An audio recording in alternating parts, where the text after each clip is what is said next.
Саламатсыңар балдар. Бүгін біз сілер менен кийим кийүү адеби деген теманы өтөбүз. Балдар, кийимди кантип кийиш керек, кандай учурда кандай кийим кийиш керек?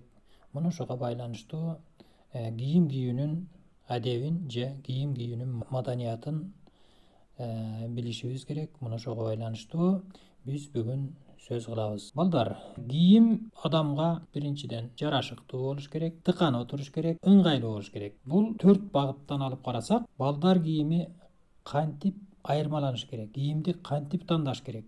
Кийим адамдын жаш курагына жараша тандалат. Мисалы, балдар кийимдери өзүнчө, чоңдор кийимдери өзүнчө болот. Биз бүгүн балдар кийимдери жөнүндө сөз кылабыз. Балдар кийимдери кандай болуш керек? Албетте, балдар дагы өзүнүн жаш өзгөчөлүгүнө жараша 4 топко бөлүнөт. Бөбөктөргө, мектеп жашындагы кенже балдарга, тестиер балдарга, анан өспүрүм балдарга. Биз силер менен мектеп жашындагы кенже балдар теманын айланасында сөз кылабыз. Балдар, негизи эле кийимди адам кантип тандаш керек? Кийим эркек балдарга, кыздарга деп 2 багытта тигилет. Ал кийимди тандаганда биз 4 мезгилге, Кыргызстан 4 мезгилден турат. Жаз, жай, кыш, күз деген. Мына ошол 4 мезгилге жараша кийим тигилет, ошого жараша тандалат. Модага же азыркы заманга байланыштуу тандалат, анан ыңгайлуулугуна, тыкандыгына, жарашыктуулугуна карап тандалат. Албетте, кийим тандоодо адам өзүнүн табитине жараша тандайт. Кандай кийим кийгиси келет? Кийимдин түрү көп да. Ошонун ичинен өзүнө табитине ылайыктуу кийим тандап алат. Турмушта кийген кийимине карап адамдын кандай экенин, кандай адам экендигин билүүгө болот. Мисалы үчүн, кийим кийген адам өзүн күзгүдөн адеп карана берсе, же көчөдө баратканда деле, балдардын жанына барганда деле, кыздардын арасына барганда кайра карана берсе, аны көйрөң деп коет, мактанып атат деп коет. Негизи кийим тандоо эрежеси Европада мындан 230 жыл илгери кийим тандоо эрежеси жаңы кирген.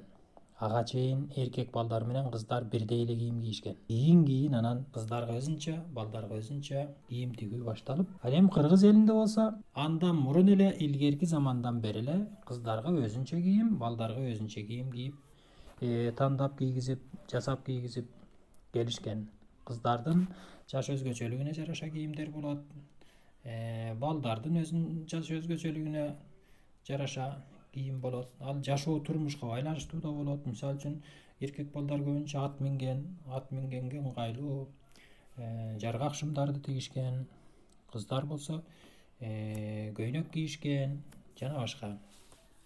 Эми мына ошол көп жылдык тарыхына байланыштуу Кыргыз элинин улуттук кийимдери бар. Мына ошол улуттук кийимдерден эле Кыргыз эли канча кылымдар бою өзүнүн улуттук кийимдерин кийип келгенин өзгөчөлөнтүп көрсөтүүгө болот.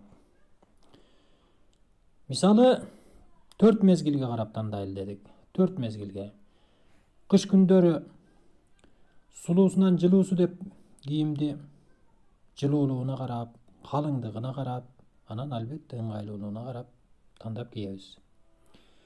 Эгерде кышында кие турган кийимди биз жайында кийип алсак, анда жүдөө көрүнүп калабыз. Жайдын күнү боргулданып тердеп турганда, же болбосо жазда күн жылуу болуп турганда, кышында кие турган тонду кийип алып көчөгө чык, эл абдан бир бечарадай кылып карайт. Жүдөө көрүнүп каласың. Ошондуктан жазгы кийим жазында, кышкы кийим кышында, жайкы кийим жайында, күзгү кийим күзүндө кийилиш керек. Жаз менен күздүн кийими бирдей эле болот. Алар көбүнчө жаан-чачынга ылайыктуу, жеңилирээк кийимдер тигилет. Жайында жука кийимдер кийилет. Мына ошентип жазда, күздө, кышта, жайда деп бизде 4 мезгилге карап кийим тандап кийебиз балдар. Эгерде биз өзүбүз тандай албасак, улуу кишилерди эшитип барып, мына ошолорго тандатышыбыз керек.